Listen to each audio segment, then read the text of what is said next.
tingnan nyo yung kalagayan ng panahon dito, medyo masama dahil sa bagyong nandun sa banda sa Luzon. Pero mga sangkay, apektado kami mga sangkay sa sa pinalakas na habagat. Tingnan nyo, itong mga sangkay, bawi na kami. Papakita ko sa inyo yung huli naming alimasag. Maraming salamat sa ikaw nanonood. Tingnan nyo yung huli naming alimasag, papakita ko. Medyo malayo-layo pa kami sa amin.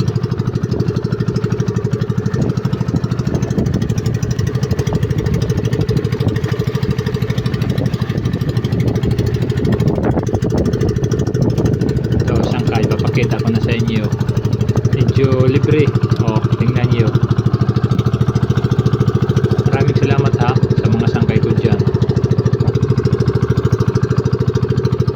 Ito yung huli namin ngayong umaga na ito, ngayong Sunday na ito.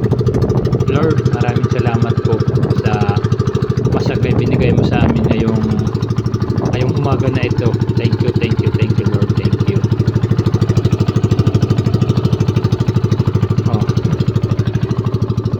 Kaso medyo may pagkamalakas yung hangin ngayon dito sa amin dahil sa bagyong nandungan doon sa banda sa Luzon.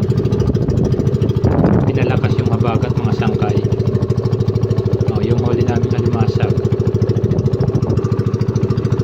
Hindi na kayo masyado malayo sa amin. Mga 20 minutes o 30 minutes abot na kami nandun yung sa amin.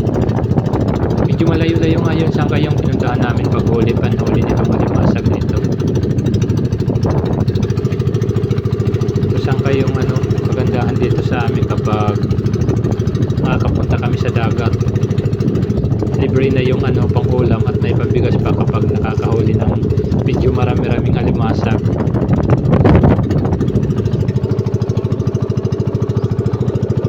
Medyo marami-rami ngayon yung huli namin. May pambigas na to, may pang ulam pa.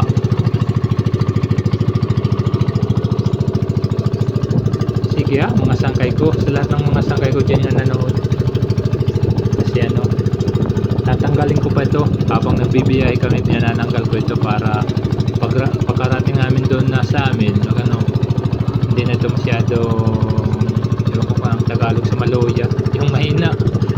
Yung iba nagpapatay kapag nandoon na sa amin, doon na namin tinatanggal doon na sa amin kasi medyo malayo-layo yung biyahe namin, kaya tinatanggal ko agad kapag kami naghuhulog ng lambat na malayo sa amin. Tinatanggal ko agad para hindi naman patay. Sige maraming salamat sa lahat ng mga nanood. Thank you po sa inyo. Tanggal muna ako sa limasag ko. Mapay aga dahil yung mga sangkay. Sige hanggang dito lang muna. Maraming salamat.